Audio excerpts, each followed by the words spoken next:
Parliament वो जगह है जहां पर कानून बनाए जाते हैं, नचनियों का कोठा नहीं है वहां पर नाचने के लिए जाने का सोच रहे अगर कोई तो।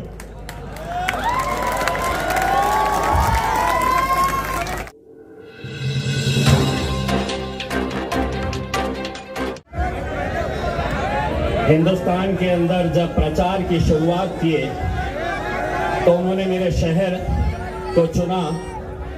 अमित शाह साहब यहां पर आए और यहां पर आकर उन्होंने सांस्कृतिक मंडल के मैदान के ऊपर ये बताया कि जब दिल्ली के अंदर मुझसे पूछते हैं कि इस शहर का एमपी कौन है, तो मुझे कहना पड़ता है कि एमआईएम का। अब एमआईएम को यहां से उखाड़ कर फेंकना है और कमल को खिलाना है। तकरीबन 1 महीना हो गया है, मुझे कौन उखाड़ कर फेंकने वाला है अभी तक तय नहीं कर पाए हैं तुमने। मैं रोज इंतजार कर रहा हूं अमित शाह साहब कि कौन आने वाला है उखाड़ने के लिए। जब तकरीर करने खड़े रहे तो उन्होंने कहा कि यहां से कमल को खिलाना है और दिल्ली को भिजाना है। पब्लिक मन ही मन सोच रही थी कि नहीं, गलत बोल रहे हैं अमित शाह साहब, यहां तो पतंग ही उड़ाना है। जब उन्होंने पब्लिक की तरफ देखा तो समझ गए। उन्होंने कहा खिलाना है, यहां से कमल को दिल्ली भिजाना है। पब्लिक खामोश। बोले बोलो, जोर से बोलो। तो कोने में बीच कुछ बैठे हुए थे, उन्होंने कहा हाँ भिजाना है। अमित शाह साहब,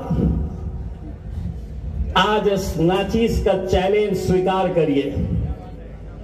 अगर है हिम्मत तो डालिए मैदान में अपने ताकतवर जो भी उम्मीदवार होगा। देखा जाएगा 4 जून के दिन हम जश्न मनाते हैं या तुम जश्न मनाते हैं करके। उखाड़ के फेंकेंगे। गए वो दिन साहब, गए जब तुम यहां पर आकर बोलते थे और हम सुनते थे। अब नहीं चलने वाला है साहब। जो आपसे डरते हैं, जो आपसे घबराते हैं, जिनको आप एजेंसीज का डर दिखाते हैं कि ईडी को छोड़ दूंगा, आईटी को छोड़ दूंगा, सीबीआई को छोड़ दूंगा, पुलिस वाले लगा दूंगा, वो दौर गए हैं। और हम सुनने वाली जमात नहीं है साहब। 75 सालों से हमने क्या काम किया है? तो हमने सिर्फ सुनने का काम किया है। तुम बोलते थे और हम सुनते थे, लेकिन इस शहर में एक ऐसी क़यादत बैरिस्टर असदुद्दीन अवैसी साहब की तुफैल में पैदा की है कि अब हम बोलेंगे। और तुम्हारे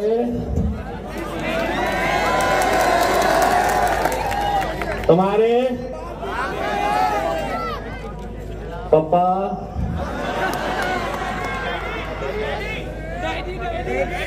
इंतजार में है, कुछ देने वाला हूं क्या करके।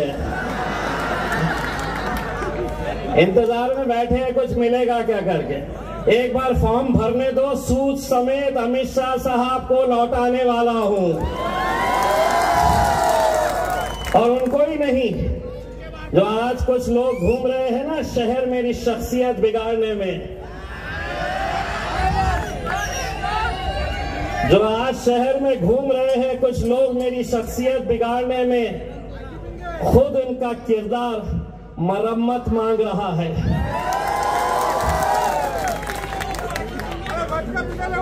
मेरे भाइयों, मैं आप लोगों का सबसे पहले तो तहे दिल से शुक्रिया अदा करना चाहता हूं। ये वो शहर है जिसने एक यकीन पैदा किया, एक ऐसी सोच पैदा की, एक ऐसा यकीन पैदा किया। अगर हम मुत्तहिद हुए तो हम क्या कर सकते हैं।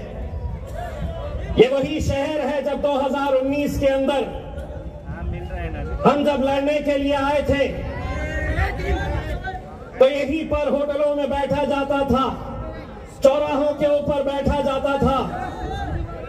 जिन्होंने तुम्हारी क़यादत को खत्म किया, आखिरी मेंबर ऑफ पार्लियामेंट, यहां जितने लोग हैं जितने नौजवान मौजूद हैं शायद वो उस वक्त पैदा भी नहीं हुए थे। 1980 44 साल पहले की बात कर रहा हूं।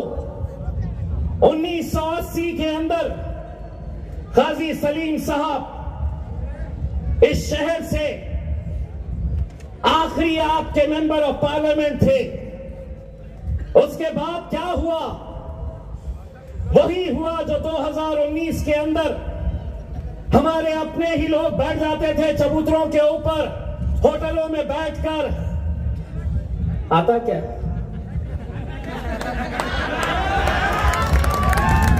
कैसे आता बताओ, समझाओ। देखो, इतने इनके, इतने उनके, इतने इनके, आता क्या?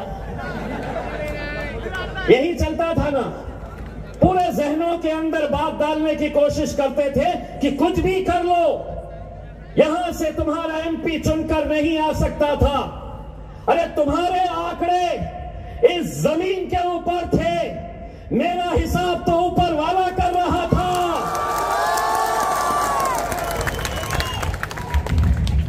पर कैसे हैं वो लोग जिन्हें अपने ही ईमान के ऊपर यकीन नहीं है? तो इज्ज़ो मंतशा तज़िल्लु मंतशा, इज्जत का और जिल्लत का देने वाला खुदा है मेरे भाइयों। कितनी भी ताकतें लगा ले, 2019 में किसी के गुमान में भी नहीं था कि यहां से पूरे देश के अंदर मोदी लहर चल रही थी और यहां पर मजलिस चल रही थी। किसी के गुमान में नहीं था। महाराष्ट्र में कौन कितने जीते, कहां से कितने जीते, उस वक्त चैनलों के ऊपर सिर्फ यही चल रहा था कि ये जायंट किलर 20 साल के खासदार को उखाड़ने की हिम्मत इन लोगों ने दिखाई थी। 20 साल के खासदार को। अब देखेगा कैसा घूम रहा है। देखें, 2-4 प्यादों को पकड़ लिए और वो प्यादे क्या कर रहे हैं? जो शख्स इस शहर की बर्बादी का सबसे बड़ा जिम्मेदार है, जिसने इलेक्शन लड़ा तो सिर्फ जाति, धर्म और मजहब के नाम के ऊपर। आज बताइए, 5 सालों के अंदर मैंने कौन सा ऐसा मुद्दा लिया जो इंसानियत के खिलाफ था? और जब मैं इंसानियत की बात कर रहा हूं तो हर जाति, धर्म और मजहब के बारे में बात कर रहा हूं। कल कन्नड़ के जलसे के अंदर कितने ऐसे मेरे गैर मुस्लिम भाई लोग वहां पर स्टेज पर बैठे थे, स्टेज पर बैठे हुए थे। राज ठाकरे की मनसे का एक बड़ा पदाधिकारी मनसे को छोड़कर मजलिस के स्टेज के ऊपर आकर शमूलियत इख्तियार कर ली। मेरे मराठा भाई, धनगर समाज के मेरे भाई क्यों आज हमारे साथ जोड़ रहे?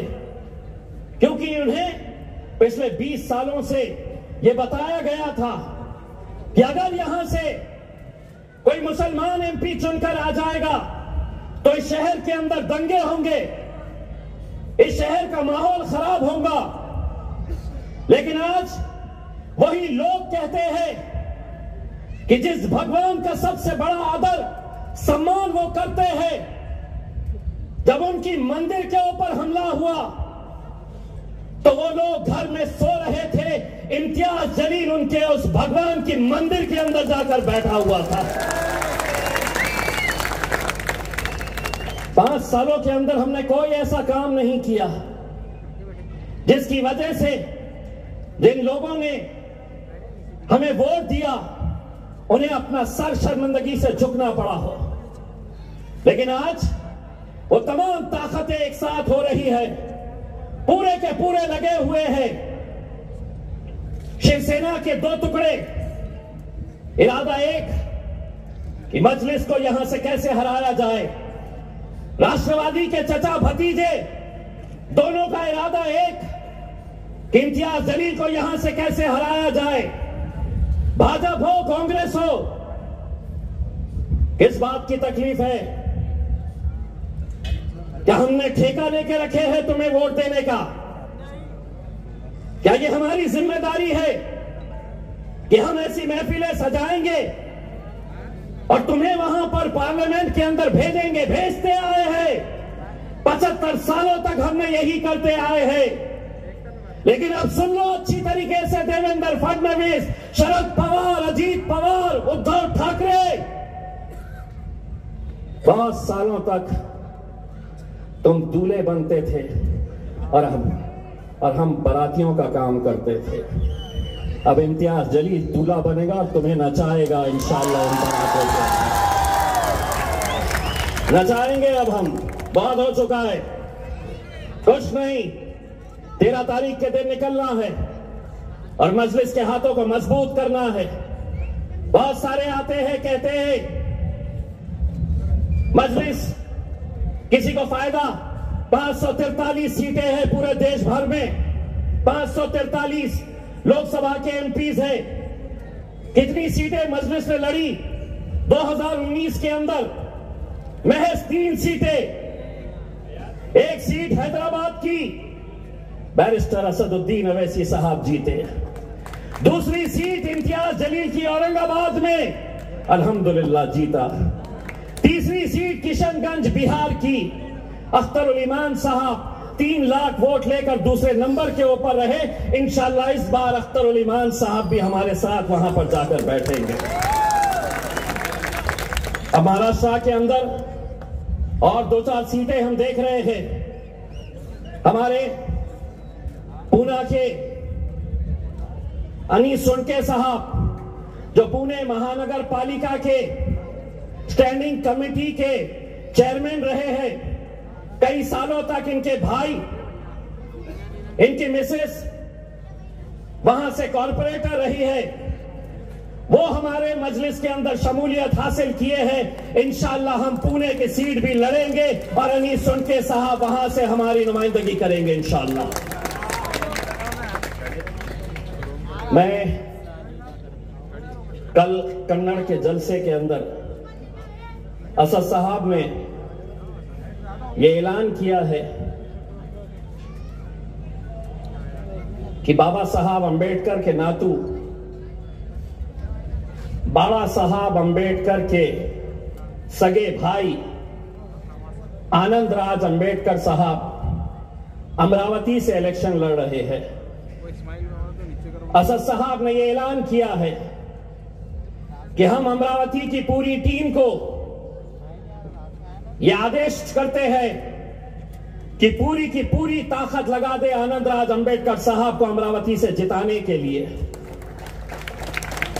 लेकिन दोस्तों, एक बात मैं ये मानकर चलता हूं कि 2019 के अंदर इम्तियाज जलील की जीत के अंदर मेरे दलित भाइयों का बहुत बड़ा हाथ था, बहुत बड़ा योगदान था। यकीन मानिए, अगर वो लोग नहीं रहते तो शायद ही हम यहां से जीत हासिल करते।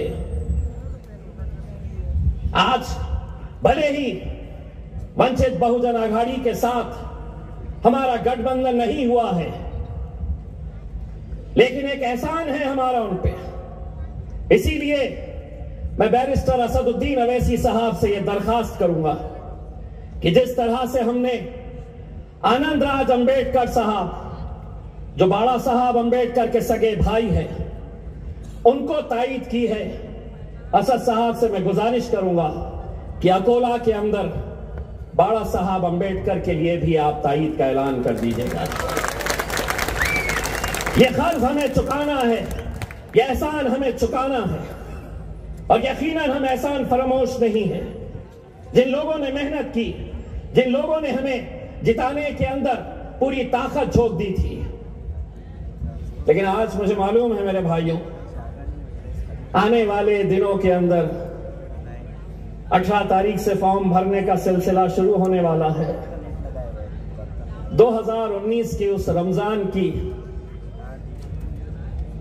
उस इफ्तार के वक्त के मंजर को याद करिए, जब नतीजे चिकनठाना के उस काउंटिंग सेंटर में चल रहे थे। सोचिए आप, 6 और उम्मीदवार मेरे खिलाफ खड़े हुए थे। आप में से ही किसी ने 1200 लिया था, किसी ने 1500 वोट लिया था, किसी ने 2200 लिया था, एक ने 4500 वोट लिया था। मेरी जीत में और हार में सिर्फ 4500 वोट का फर्क था। वो दिन आज भी जब मैं सोचता हूं कि सहरी करके तहज्जुद की नमाजें पढ़कर ये नौजवान उस वक्त उस काउंटिंग सेंटर के बाहर रोजे की हालत में तपती हुई धूप के अंदर सुबह से लेकर शाम तक इस उम्मीद के अंदर बैठे थे कि 40 साल के बाद हम अपना झंडा लहराएंगे, हमारी क़यादत का हम जश्न मनाएंगे।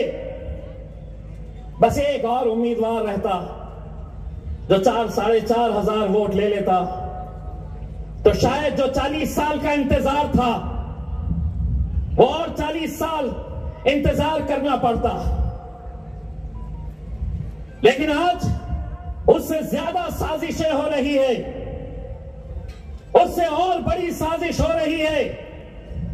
जीतना किसी को नहीं है, खड़े रहेंगे तो महाराष्ट्र की एकलौती एक मुसलमानों की, दलितों की, पिछड़ों की, किसानों की ये आवाज को, इस क़यादत को खत्म करना चाह रहे हैं।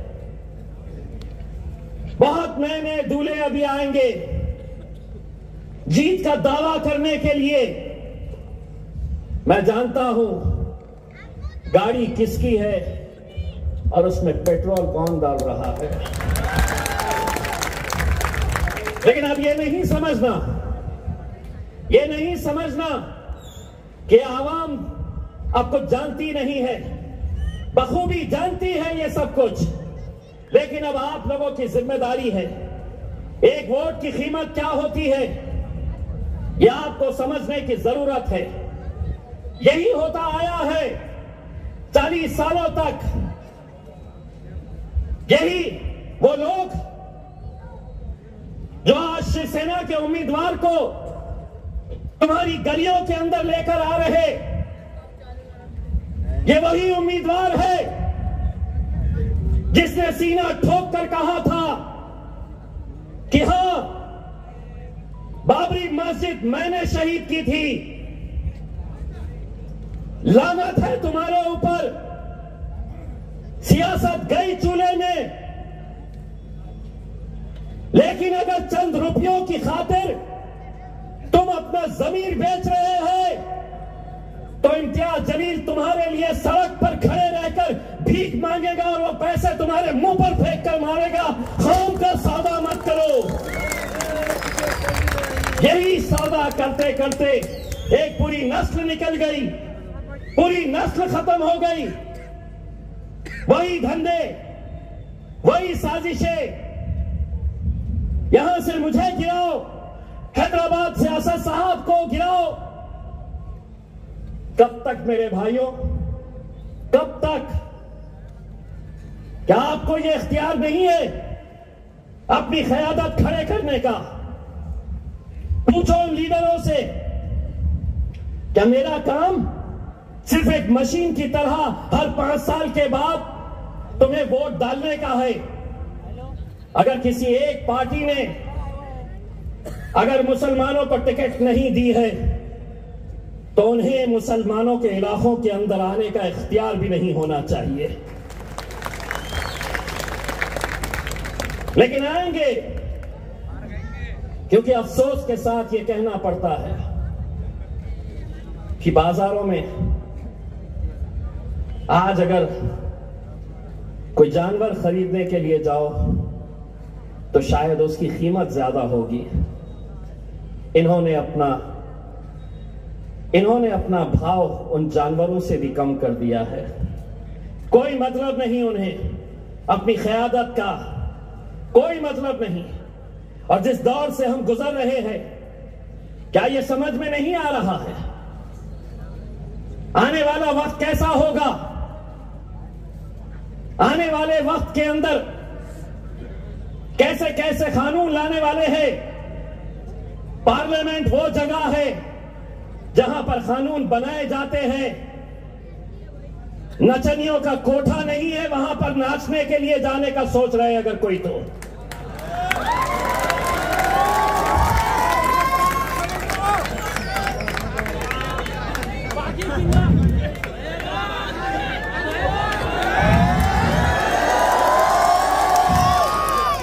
अभी फॉर्म खाला आपसे दुआ करते रहो जी, बाकी को सबको इंशाल्लाह बसर हो जाऊंगा इंशाल्लाह। आपसे दुआ करते रहिए खाला, आपकी दुआओं के अंदर ये ताकत है कि ऐसे चिल्ले पिल्ले कितने भी आए तो सबको संभाल लेंगे इंशाल्लाह, संभालेंगे ना। बस मेरे भाइयों एक बात समझ लो, आपको वो जीत का जश्न भी याद होगा जहां आपको सिर्फ चंद घंटे मिले थे, क्योंकि रमजान का दिन था, सहरी का वक्त हो चला था। मुझे सर्टिफिकेट देते देते रात के 1 बज गए थे। बार बार देख रहे थे शायद वो आए कि दिल्ली को भेज रहे होंगे उनके पप्पा के पास, और पप्पा उनसे पूछ रहे होंगे कि पूरी लहर देश भर में थी, ये यहां पे क्या किए। तो यहां पे ये इन्होंने ये किए, ये एक पैगाम दिए कि 100 सोनार की। 1 बजे तक सर्टिफिकेट भी नहीं दे रहे, तो 1 बजे तक मैं शराफत से रहा। 1 बजे जाके बोला देता क्या नहीं देता। तो बाहर निकले तक, अपने इलाके तक पहुंचे तक शहर का वक्त हो चला था। तैयारी करो मेरे भाइयों, तैयारी कर लो। इंशाअल्लाह 4 जून को हिंदुस्तान का सबसे बड़ा जश्न ये शहर मनाएगा इंशाअल्लाह। और ये पहली मर्तबा होगा कि इस जश्न के अंदर मेरे सिर्फ मुसलमान भाई नहीं रहेंगे, मेरे दलित भाई, मेरे मराठा समाज, मेरा धनगर समाज, मेरे क्रिश्चियन, जितने अलग अलग समाज के लोग हैं, आज वो अगर हमारे साथ खड़े हैं मेरे भाइयों, सिर्फ इस बुनियाद के ऊपर कि उन्होंने हमारा काम देखा है। बस आप लोगों को बड़ी जिम्मेदारी के साथ ये इलेक्शन का मुकाबला करना है, ये इलेक्शन के सामने जाना है, क्योंकि आने वाले वक्त के अंदर, आने वाले कुछ दिनों के अंदर कैसी साजिशें होने वाली है, कैसा पैसे का खेल खेला जाने वाला है, कितने लोगों को खरीदा जाने वाला है, कहां कहां ढाबों के ऊपर खाना खिलाया जाने वाला है।